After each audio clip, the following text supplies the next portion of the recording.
Welcome back to the Cardboard Crashcast. My name is Ethan. I'm here with Christos and Adam. This is episode 9 with Twilight Imperium First Impressions. I'm kind of getting back to my roots here, but it's going to be Christos' first time talking about Twilight on the channel. We had, how many days ago is it by the time this podcast uploads? 6 days. It's going to be 2 weeks. 2 weeks. Okay, yeah. so it's been 2 weeks at the time of this upload since you played the Mahawk Gene Sorcerers in your first game of Twilight. Adam, Why don't you talk a little bit about your stance? I know that some of the viewers know your stance about Twilight Imperium, but can you give them sort of your history with it? Yeah, so I played it for the first time when Ethan played it for the first time, correct? That was your first time playing it? Yes. Oh, yeah. Yeah, when we played it up at the cabin. Yeah, so I had played it for the first time. Played it completely wrong, but really enjoyed it. And then we played a few more times before the expansion came out, Prophecy of Kings. And I don't think I've ever missed a game that you've played. Like, I've always been in the games that you've played. In every game, I feel like I've gotten better. And I think this one was, like, my, grand opus? Or Magnum opus. Yeah, I felt like I was doing, the best I possibly could have. I was not taking as long for my turns. I was playing the Nomad, which I wasn't even originally deciding on playing. I was thinking either the Pirates or the Nazroka Alliance, who I've played before, and I really liked them, but I wanted to try something different. Yeah. And then you suggested, why not the Nomad? And yeah. I was like, oh, that's kind of cool. And I tried them out. And I don't think you've seen the Nomad faction guide either on the channel. I did a quick brush up beforehand, make Okay. sure I kind of knew what I was doing, but I asked you a few questions. But overall, I had a ton of fun, and I felt like it was probably one of my best games. Spoiler, I did win, but it was very, very close. I think you were at 10 points. If it were to have been my turn, I could have possibly gotten to 10, but I was definitely at 9. We played an 8-player 10-point game. We were going to play 14, but it took 2.5 hours to set up this game. No thanks to people being late. Listen, dude. I unfortunately took a little bit too long to arrive. Yeah. But you guys had it ready for me to go, and I really appreciate that. Yeah. You listened to a how to play the morning of. Do you think that it helped? Or the night before? But either way. The night before, yeah. I was watching it before I fell asleep, and yeah, no, I think it helped. I helped me the basics at the very least, but I guess the thing I wasn't prepared for was immediately being overwhelmed, because pretty much everything I remember from that video was just gone. Well, I was like, okay, I'm gonna do these things, but then everyone starts talking to me and telling me oh, you need to do this. And it's not only you, Ethan, talking to me, but also Adam, also Noah, also MJ, telling me little things here and there. So I'm in 5 different directions. So I think that was probably my biggest hurdle initially. But I think that if I was a viewer that had never, a listener or whatever you want to say, that had never played the game before, I listened to your guide, I probably would have a better sense of how to play the game. I'm very thankful that I listened retained at least most of it. Yeah. Because I wasn't oh, okay, yeah, we do this here. But I think for me, the other hurdle that I encountered was kind of just bottlenecking myself, because I was playing very reactive. And instead of trying to play toward my class's strength and going and grabbing it, what is that called, the one of their tokens, because when I win a fight against them, I take one other thing. Oh, the command counters. Yeah, the command counters. And instead of focusing on that, I was oh, I should just go explore. And I just started going all around, and I'm oh, I'm wasting so much time. And I realized it a turn later. I'm I wasted a whole round doing nothing. A whole round is you spend one round doing something else and you don't get to the place you need to be. You feel so behind, or maybe you didn't tech up one round. You're oh man, I'm turns behind, even though it was one turn. Because our game lasted 10 hours of actual game play. That doesn't include setup and all of that. Our game lasted 10 hours. It was 5 rounds. So it was 2 hours a round. And if you're a round behind, that's 20% of the game. Yeah, I think I realized it once. It would have been the first or the second round was over, and I was oh, I'm not getting anything this round. I'm I did nothing all round. Yeah. And that's when I was okay, well, I have to play my class's strength or something to do something here. So that's what I ended up doing. I ended up looking to my left, trying to fight him, looking to my right, trying to fight him. I think I even ended up fighting you, Adam, at one point. And I was just like, I need to like grab these things so I can stop worrying about like managing my fleet and just working on the victory points and trying to like obtain the, what is that called, the little lineup, The public objectives? Yeah, the public objectives, as well as my secret objectives. Yeah. But it took me a couple turns. I think it wasn't until the third round where I was like... Comfortable? Yeah, like, I'm gonna... Because, so, for context, Christos played the Mahakt Gene Sorcerers, which definitely are not the easiest to understand for a beginner, especially because of the whole Purging the Alliance card. Now, we played with Prophecy of Kings. I don't teach without Prophecy of Kings anymore. And for those of you who don't understand at all what I'm talking about Twilight Imperium-wise, I guess check out 90% of the channel's content. But most of you will.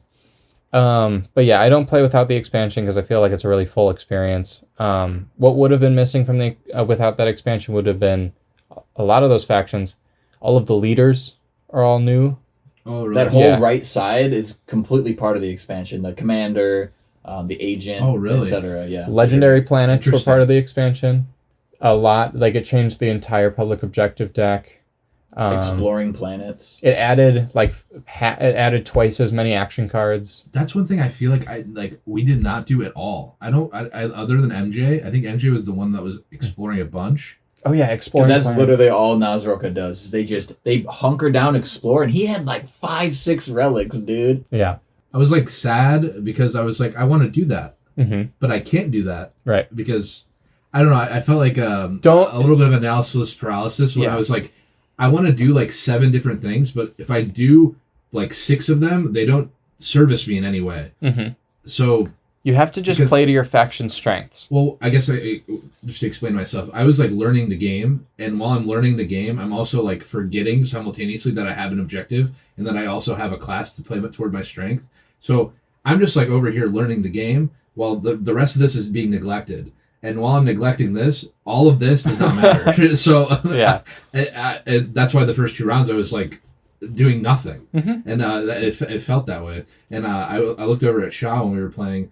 I was like, "You're doing nothing, but you're doing it correctly. What the hell is going on over there?"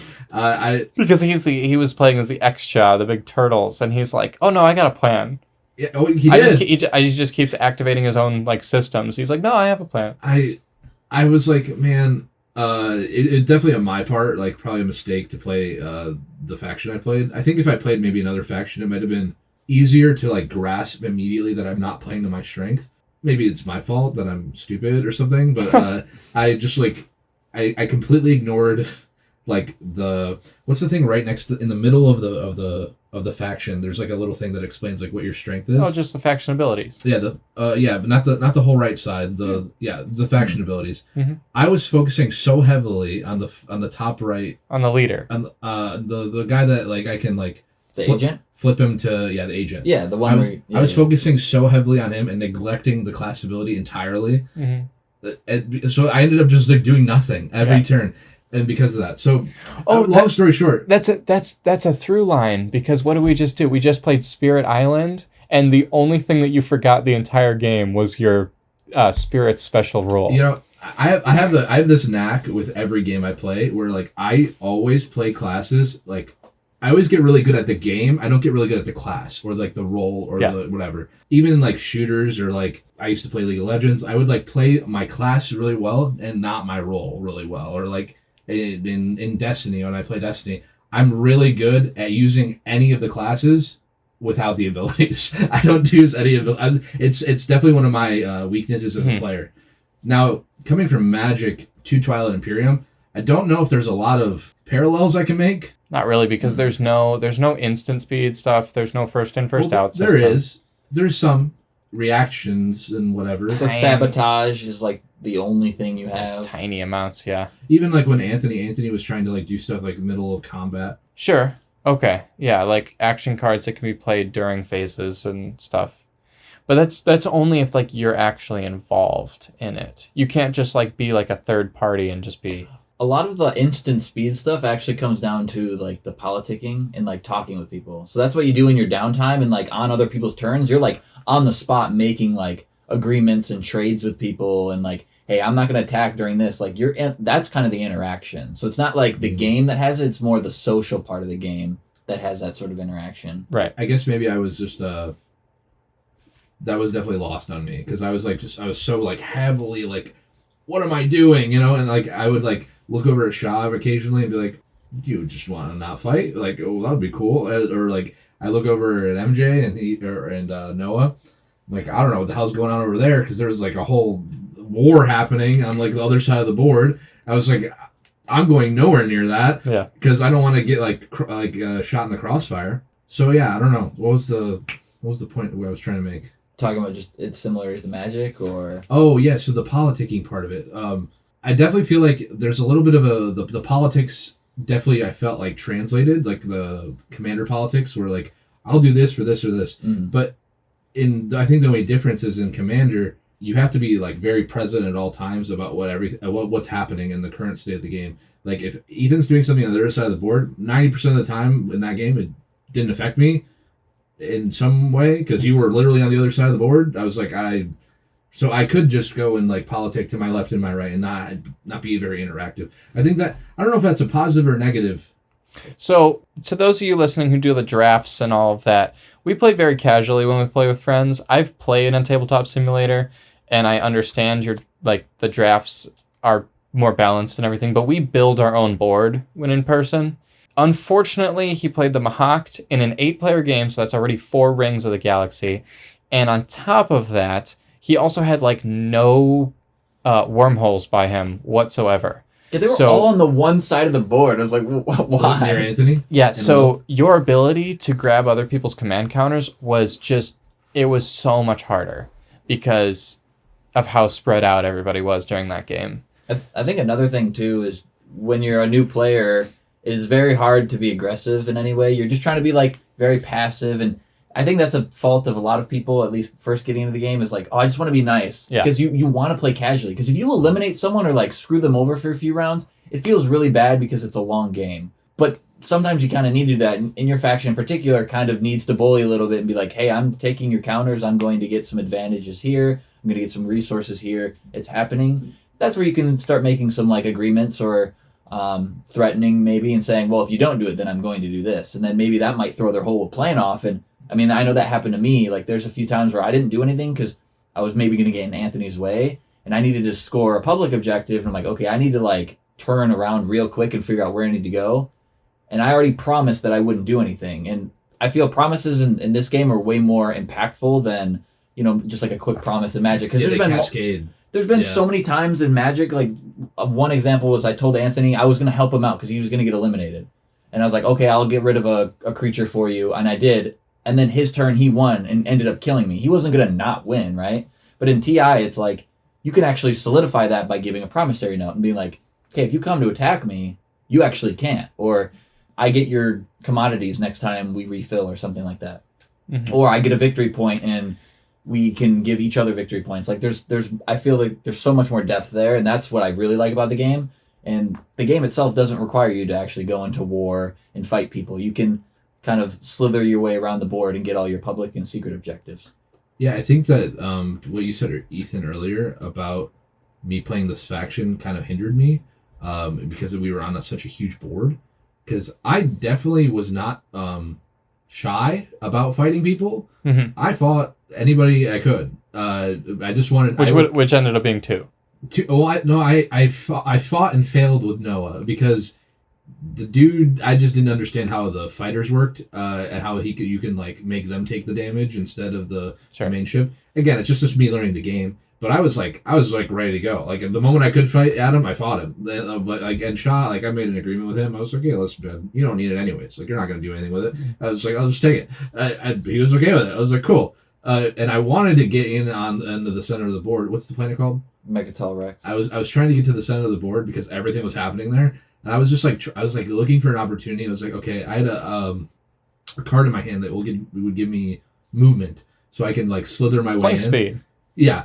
And I was like trying to find a spot where either Noah or you, Ethan, had just like 1 or 2 ships just chilling. Yeah. Just to like quickly just slap them and then get out of there. Because that's all I wanted to do was get one little token. I just wanted to leave.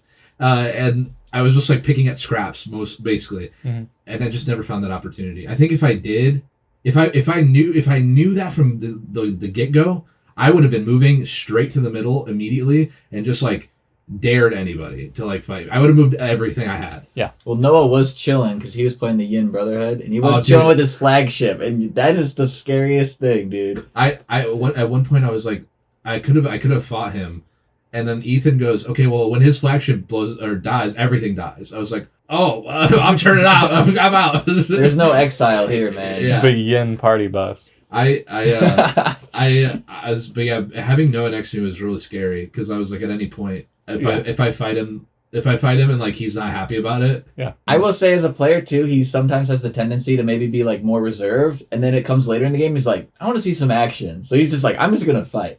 So he can be almost like random at times, especially with the Yin, where he gets advantages for almost being random and just throwing his stuff into the mix.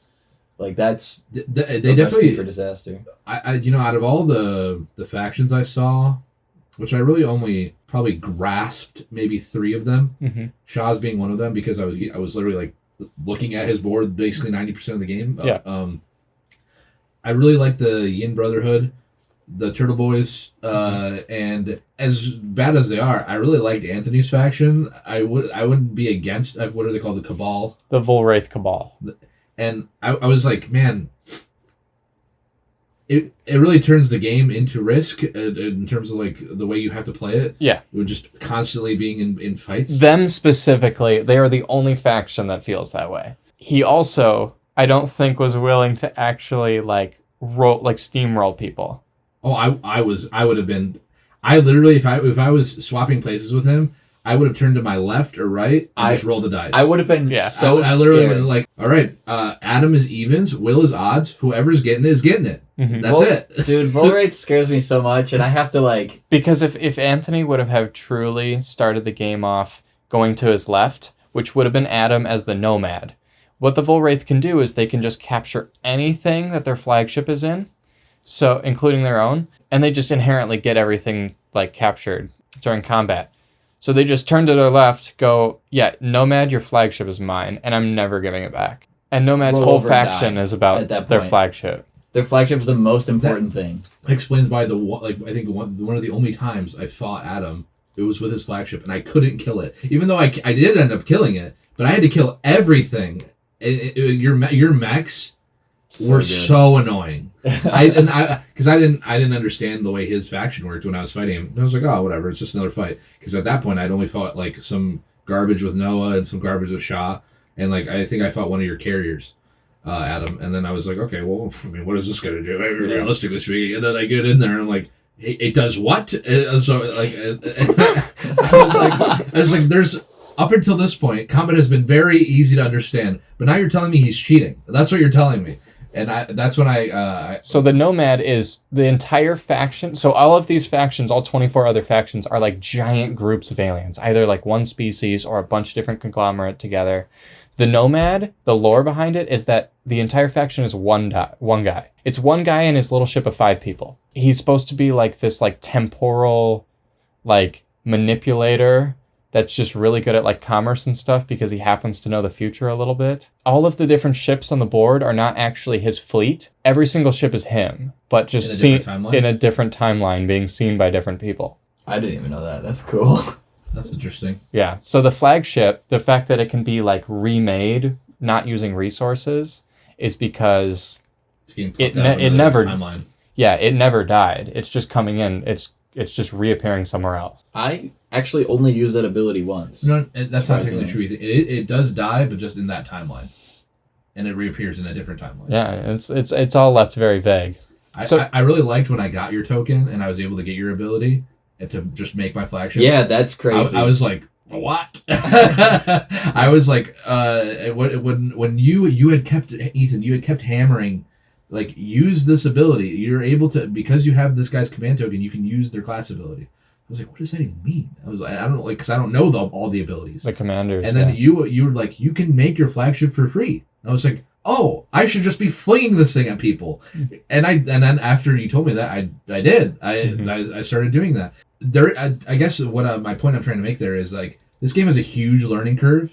even in my first game. Yeah. Right. I'm like, wow. I feel like I only learned like 20% of the game. I feel like I was a little disappointed that we're not going to be playing for such a long time, probably because it's hard to get enough people to get to play locally. It's kind of a bummer to me because I feel like I'm just now grasping part of the game, like the basic part of the game. Yeah. And the next time we play, I feel like it's going to be all being like fade a little bit. Yeah. Okay, considering it's only been a week, I guess I have two questions for you.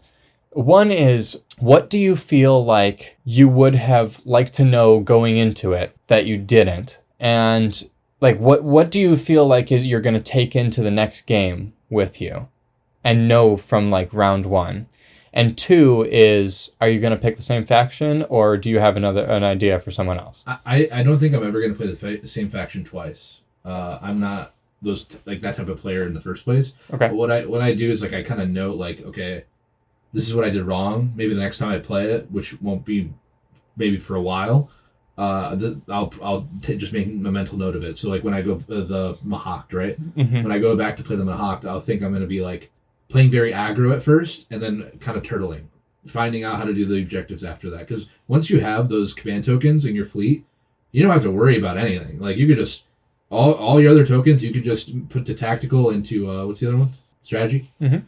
Like I said, when I first started playing last week, I feel like I was so overwhelmed from basically getting talked at by like 4 different people on like what to do here, there, whatever, that I forgot a lot of the stuff that you said in your video because I was like trying to like learn the bigger picture, And I think the one thing that I unfortunately was like a little sour on was I feel like the combat is something that is like not a sure thing, and I felt like it was kind of a sure thing, but it's really not a sure thing. You have to be much more strategic about the way that you go about combat, and I was not, and I think that's something that I'm going to change next time.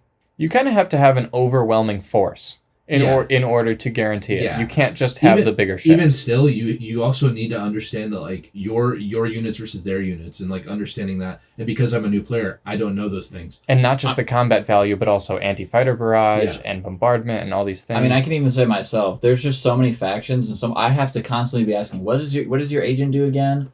What does your hero do again? What's your commander? Have you unlocked your commander? What's your like passive ability? There's so many different things. What does your flagship do? Do your destroyers a little bit different? Mm-hmm. No, okay. Because there's just a ton, and there's sometimes you're not going to be able to like foresee everything. But I think it is cool that just because you make a big army doesn't make you the best player on the board, because someone could still have action cards that completely nullify it or push you out. Didn't that happen? Someone pushed in and they got an action card put on them where they were forced to retreat. Was that not on you? Noah did that to you, right? Noah did that to me. Yeah, I was the first and only time I fought him. He ended up playing that card on me, and it made me not be able to get his command token. I was so mad. I was like, because I was winning the fight, but because he had all the fighters, it like forced a retreat or something. Because I had to retreat after the first attack. Otherwise, I would have won that fight. I knew I was going to win it. I was so upset. But there's even like a big majority of the technology wasn't even used. Each faction has their special tech. I don't know what Anthony was doing. He should have teched up. He kept saying, I don't need tech. But his Volwraith, he could have had assault cannons, which is a triple red. And that says if you go in with 3 non-fighter ships, you can just instantly destroy any non-fighter ship in that system. And you choose, the other person doesn't choose. Yeah, you just straight up, you just go in and just boom, destroy Volwraith down the path of red is nasty. Disgusting. They before you even get a choice, they capture one of your units. I feel like they're... that's so gross. If you have like a good Volwraith player, I feel like it's terrifying. I'm not even approaching it that way. How I'm approaching it is, I think it's good for the overall state of the game because it accelerates the game. If you have a player that's actually playing it correctly and being like cutthroat about it, I'd rather you kill me and get me out of here, and like whatever, let's just shorten the length of the game. Because imagine that game, right? It's like 2 hours worth of gameplay just wiped away. Mm-hmm. So instead of what you said 10, it would have been 8. Right. Well, I guess I have a question for you now. Maybe less. Think about it, Ethan. Do you think that the Prophecy of Kings expansion was kind of meant to speed up the game a little bit? Do you feel the game was kind of turtley to begin with, and like the Volwraith and Mahawk being in there? Because originally when I saw them come out, I was like, these seem mean, these seem annoying. But maybe I was just too used to like playing super casually and defensive. I don't even think that's like a theory. I'm pretty sure that they've said that that was a big point On of purpose. the yeah. So most of the factions are definitely more aggressive, and a lot of the tools given to old factions make them more aggressive than they used to be. A lot of combat abilities, a lot of the Volwraith and Mahact and even the Argent Flight are very aggressive. I guess mechs too, right? Like Mechs, yeah, mechs are a whole nother thing that were never there. Not only are they bringing in all these new factions, but they're trying to speed up the entire game, because I think they wanted to make, the idea was they wanted to make victory points more achievable in more different routes. So there's also a relic that gives you a victory point. There's just more routes to get to your end game. That being said, you also now have these end game abilities with heroes that were never there before that people want to use. So if you take what used to be, like, people would never play 14-point games before. But now they take 10-point games and they reduce them so much that people want to play 14 points so much more now. I mean, that was the whole reason. In order What do you mean by reduce them? In time. Oh, I see. Like, they're so efficient. They're so efficient. Gotcha. Yeah, because keep in mind, you played an 8-player game. It's really not meant to be played with more than 6. I mean, it was designed at exactly 6. What's like? So if we don't get 6, how many do you guys normally play with? We So don't 6. play. We don't play with less than 5. Yeah. So if we can't get 5 people together, So how many rings do you do with 5? 3. Still 3? Mm-hmm. Okay. They Yeah. have hyper lanes, so essentially one person's area where they would put tiles are just hyper lanes that essentially make the other tiles adjacent to each other.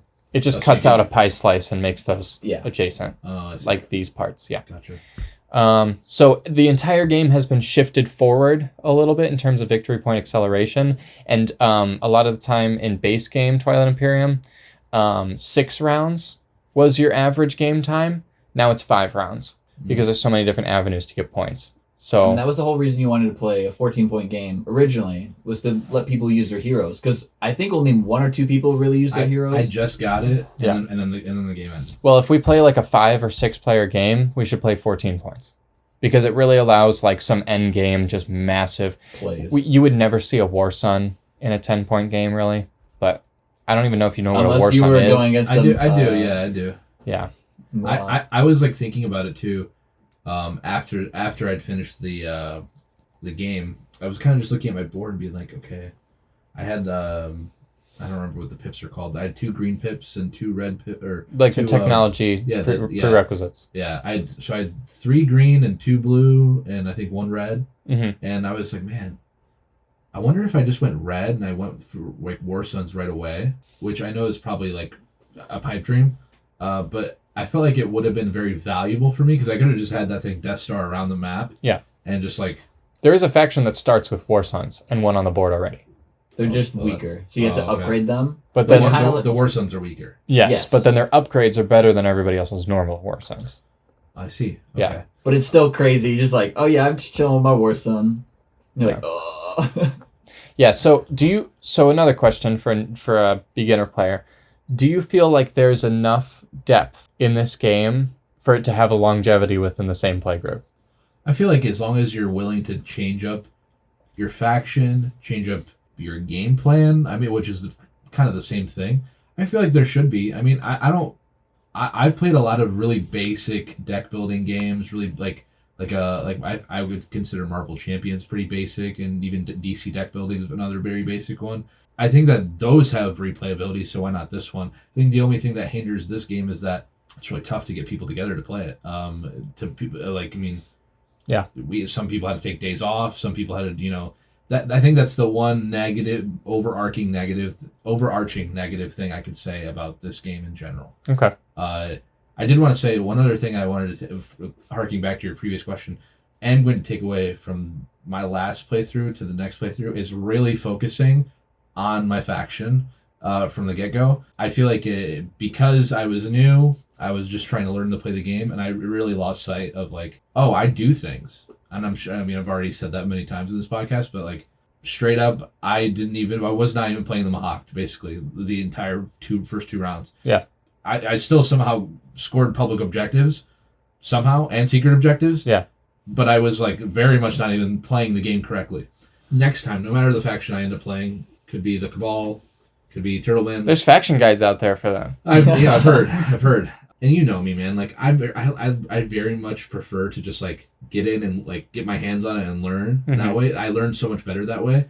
With everything. I mean, even we for context, me and Ethan here just ended up playing Spirit Island. It was my first time playing it, and I did the same thing, right? I literally, like you said, I played the vanilla. game, you were like playing the game vanilla, right? And then after the fact, literally the last play of the game, I was like, oh, my character does this, and it ended up making us win the game. Because I feel like if you start off a game and you're only focusing on that like faction ability, you might not realize that, oh, that's something particular to them, and then it might feel like a crutch because now you're like, ooh, I don't want to go back to this because now this feels like not enough. And you know, that's exactly the reason why I play most games the way I play them, is because I want to learn how to play the game first and foremost, like, not the faction. For those of you who have played Spirit Island, he was playing a growth of Rampant Green, and they always grow every single turn instead of like having to choose whether they grow or not. And like that's not normal. You've gotten like a taste of something nice, but nobody else has that ability. That's the same sort of thing of like the Mahakt. They have a warfare essentially every turn in their agent. No one else has that. So like don't get too used to any one thing. Yeah, I think that that's one thing I'm probably going to really miss the next time I play the game. I'll be like, "Where's the guy, bro? Where's the guy?" All you have to do is pick the right strategy card. Just imagine. I think the first time I played after like our first game when we like didn't know what we were particularly doing, because I played Arborek and I played them so wrong. I think I played Jolnar, and man, a new player playing Jolnar, you just tack. It was like round, because that was a high round game. It was like round 7, and I was like grabbing tech, and there's only like 5 of us, and it's like there's cards that are left there, and I'm grabbing tech. And it's like, what are you doing on round 7 with tech, dude? You can't be grabbing, but they're awesome because they just keep teching, and it's like I want to play them next, but I'm like I don't want to feel crutched on tech, because this recent game with Nomad, I laid out all my tech, and I was like, okay, I'm gonna have a general idea of what I'm gonna do this game.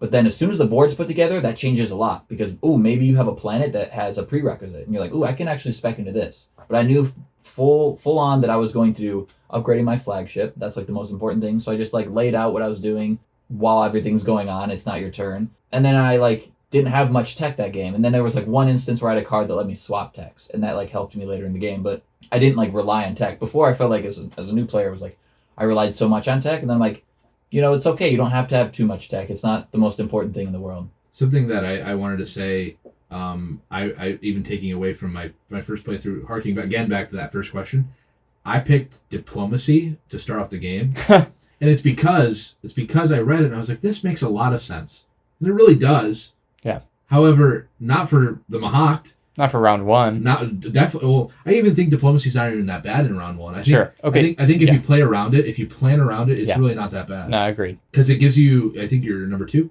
You refresh 2 planets. Yeah. Yeah. Initiative order 2. Yeah. And I think that's if you play for that, it's very, very valuable. Another thing that I ended up doing once I like round 3 or 4, I ended up being like, I can just hold on to the what is that ability called, the strategy card. I ended up just holding onto it, and I'm being like the last person to use it almost every round, because I'm like, I'm in a very advantageous position holding this. Okay, so a huge thing that people don't understand going into it is that going fast in this game is only beneficial on the final round. Like, stalling is absolutely one of the best tools you can possibly have in the game. And that's why I was playing the Federation of Soul. I just kept using Orbital Drop, which is just, as an action, you spend a token from your strategy pool to place 2 infantry on a planet. That's not very good, but it lets me stall. And the fact that it lets me stall, I just kept sitting there, and you could just keep stalling out your warfare, and I was the only other one other than you. And everybody else was passed. I can wait you out forever. I have 7 tokens in here because I'm the soul. I think MJ did that the last round. It was just him and and I was trying to stall because I wanted to make sure no one was interfering with me getting my last secret objective. Mm-hmm. And I was scared that something was going to happen and he was maybe going to like mess it up. I mean, Will had already did an action card to remove one of my command tokens, and I needed to move places, so I was getting really worried. And MJ then could look and grab action cards, and I thought he was going to grab the one to remove my last token. And I was like, but stalling is super important. That's why later on there's what's the one that lets you do 2 actions? Oh, Fleet Logistics. Yeah, it lets you do that, because Anthony even was like, I want to move and then do this. It's like, no, you're done. Like, you only get 1 action. He's like, what? And the only reason that's good is one of my plans for like a possible secondary, like, or a secret objective was essentially I wanted to lose my flagship. I wanted to rebuild it and move it in the same turn. Because if I rebuild it, everyone's like, oh, you're up to something. We're going to like move in on you. But if you have those two actions, just do a sprint real quick. Fleet Logistics is a 3 blue technology that says on your turn you may do 2 actions instead of 1. Which is nice. You're not Yes. forced to. So like he could use Sling Relay, which is an action to build in his home system without having to put a command token there. He could rebuild his flagship because it costs 0, and then move it out in the same turn using Fleet Logistics. That's a great Again, just like strategy for Nomad. Understanding the game and also understanding the faction. Yeah. No offense to you, Adam, but I feel like a big reason that you won was because like we were like. Oh no, absolutely. Like I said, if Anthony remotely kind of understood, he would have like really bullied me and been like, "You're gonna do everything for me because I'm going to take your flagship." And I would have been like, and I would either had to double down and be like, I don't think so. But then I would have wasted so much time and energy fighting with him that it's not worth it. So thankfully he wasn't, and everyone kind of being like more passive, and me being on the side of the board closest to the most new people also probably helped as well. Yeah, I think that your seating arrangement matters Especially in 8 players, yeah. The less and less people. I technically interacted with Will once because I had a wormhole, and I don't think I ever even got near you, Ethan. Not even once. And MJ was just one person, like so there was Noah to my left, then MJ. I never got close to MJ. I wanted to, but Noah had a wall of ships in my way, and I was like, I can't fight them all. Anyways, though, you had said something to me before this podcast, and I don't remember quite what it was. Not understanding the tactical action all the way? Yes. So I said something to you before this podcast started that you didn't understand the tactical action until the last round of the game. Yes. That probably would have been helpful. Yeah, that would have been really helpful. So your advice to new players would be go into it understanding your faction just as much as a game. Yeah. And understand the tactical action. And that's exactly why I put so much emphasis in the how to play video on we're going to take a step away and we're going to do 15 minutes on the tactical action. Yeah. You guys ready? Here's my whiteboard. Here's the issue with, again, with me is that like I was focused so heavily on taking in information in the game from you guys that I just like completely wiped everything that I had learned. Yeah. And that's maybe my own personal issue, obviously, but I would say like, yeah, I would agree. Try to grasp the game on a basic level, like how to play out a turn, what you are allowed to do, how you activate planets, etc. But also, I would say like kind of something that Adam said here that kind of made me open my eyes is like before you go to play, have your faction selected and figure out like a game plan for maybe the first 2 rounds. Yeah, and then stick to it. There's a podcast, shout out to Matt and Hunter for giving me so many ideas over the years, but they have a whole series called First Round Strategies. And it's basically like, let's break down this faction, and this is what you want to do on round 1. This is your number 1, number 2, and number 3 strategy card you want to get. Just this is like, we can't give you a strategy for all the randomness that happens 2 or 3 hours into the game, but we can give you a strategy on what you want to do when you first sit down. Yeah, I mean, the only RNG you really can't quantify is the exploration, the tiles. And you said that they're drafted a different way or something. So like yeah, there's like a whole draft like super balanced system for tiles where you draft like sets of tiles and factions separately, and you can ban certain factions in the same. And it's a whole system of making it super balanced. Gotcha. For competitive play or what? And I was surprised to hear that there is competitive play that you mentioned to me, like in passing. Yes, they play at Gen Con the finals, but there's kind of competitive play. It's not sanctioned by the game creators. Sure, but yes, there's a lot of people that we're better for it because like in every game, no matter what, when players run the competitive scene. It's exceptional. In my opinion, it's always better because the players change the scene based on what they want. Yes, and that's exactly what you see in this. Yeah, so there is. I did want to make a parallel to Magic. Okay. Just because the commander's kind of similar, where you have like your faction, your commander, and you build basically like an army, your deck, and like you're able to like do certain things, make decisions, kind of similar to what you were saying about how like that guy he makes first round strategy guides. Mm-hmm.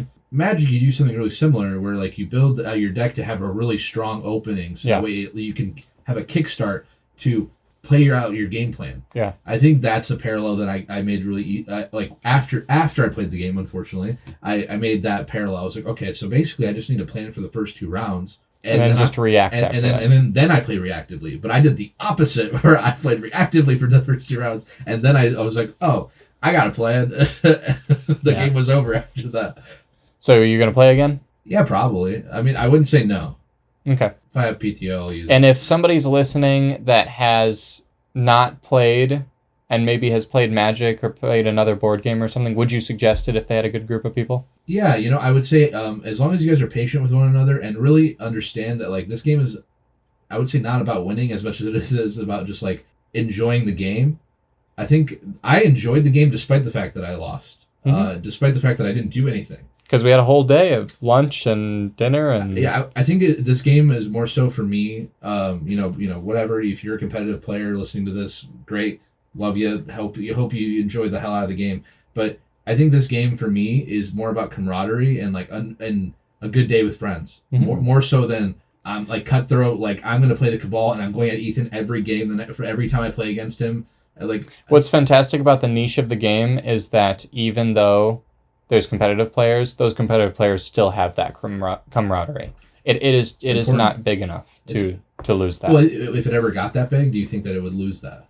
Do you think that? I don't think it could ever get that big. There's no way that a massive all day long game is going to ever get that big. I think the implication of a game like this... People know what Twilight Imperium is. If you're into the board game hobby, you've heard those words. I don't think many people have actually played a full game, in my opinion. I think you'd be surprised because I know some people that play Warhammer that play it all day, and Warhammer. I mean, it's not the same. Mm-hmm. But I think if this game has the same sort of charm as Warhammer, where like when I see Warhammer players play together, they do it because they love the game. For the most part, I mean, I've seen some people get upset. I mean, every game that's the way it goes. I made a lot of like parallels between those 2 games when I was playing. I was like, man, this is just like a game where like you just go to a shop and hang out all day. I could see us doing that. Mm-hmm. I like if you ran a shop, Ethan, and you're like, all right, we are doing like a monthly Twilight Imperium like day, and like maybe you're not playing in it, but you have like 4 games running at the same time, and you're going over to all the games and making sure they're running smoothly. Mm-hmm. That would be so cool. That would be sick. That would be amazing. Yeah, that would be like the one place in like America that does that. Make it happen. All right, Adam, you have any closing thoughts? I had a lot of fun, and I know we talked about and we typically only play maybe 2, 3, 4 times a year max. I'm really excited to play. I'd love to play next month, December. Kind of got like the holiday come around. People got some time off. I know your girlfriend wanted to play as well, so I'm hyped up. Like, I don't know, that last game, like I said, was just so fun for me, and it wasn't even like, because I didn't like stomp on anyone either. Like, it was still close with Ethan and I. People got in my way. I made some mistakes here and there. But I really got back into it. And maybe it's because I've been playing a lot of Commander lately, because the last time we played, like, I probably wasn't playing as much Magic, and, like, I can make those small connections. And, like, the thing I like about Commander is the, making agreements and stuff with people and having a lot of strategy, but it really doesn't pan out that way. I know everyone likes to say that. I don't know if there's a hot take, but people keep saying, like, oh, Commander is such a social format, and you can make all these agreements. No, you still really do your selfish game plan and, like, do your stuff, and it's like, I remove a creature here or there. But this game has just so much more thought to it, and I guess I got really giddy, just like Ethan. It was like Christmas Day. It was like I had a lot of fun. I'm looking forward to it. I'm like, I don't even know who I want to play next, and I want to see who everyone else plays, because like new players to this game is so exciting. Yeah, because you get to see a fresh perspective on it. Mm-hmm. And maybe like I think once what game did we played Clank, and you're like, Christos played this. Unlike I do whatever played this before. Granted, I was playing it wrong, but I was still playing it different. Yeah. And I think that's very interesting. Just like Commander, when you see somebody play a Commander, you're like, oh, you're playing that kind of uniquely. You know, there's a lot of, that is like the most pure excitement for any player that loves a game with a new player. Even it's like watching your favorite movie with someone who's never seen it. Yeah, exactly. Mm-hmm. You're like, oh, this is my favorite movie. Yeah. And you're just like excited to see you're not even watching the screen, you're watching the person to see the reaction. Yeah, I mean, that's how I feel when I'm teaching everybody else and completely forgetting about what I do. I'm like, oh yeah, I made 25 Oh, it's my 45-minute turn. long faction guides on all these people. I should know what I'm doing. I want to thank everybody for listening. I know this was a little bit different episode than normal, so let me know what you think down in the comments below, or write a review if you're listening on a different podcast platform. If you're looking forward to any videos lately, you can always leave us suggestions. And thank you very much to the patrons. If you want to help out on our content, the Patreon is going to be on cardboardcrashcourse.com, as well as our singles shop. So have a fantastic rest of your day. Appreciate it. Thank you guys. See you, everybody. Pax Magnifica, Bellum Gloriosum.